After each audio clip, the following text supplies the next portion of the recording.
Hello kabayan, so ito po yung day na minamarkot ko siya guys last September 15.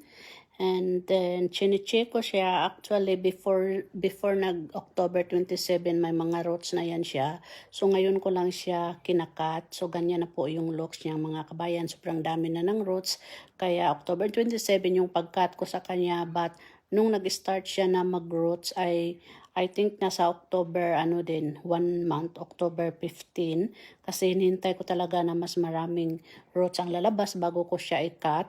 So 10 po yung minamarkot ko, and then 4 pa lang po yung kinakat ko guys, kasi 4 lang po yung right path na meron ako. So ayan, 4 lang po yung kinakat ko guys, and then itatanim ko siya later on, and then i-update ko po kayo. So ito yung ating rubber tree na tiniki at saka rubber tree na ruby. Ayan yung dark na color pink, yan po yung ruby. So thank you, update ko lang po kayo.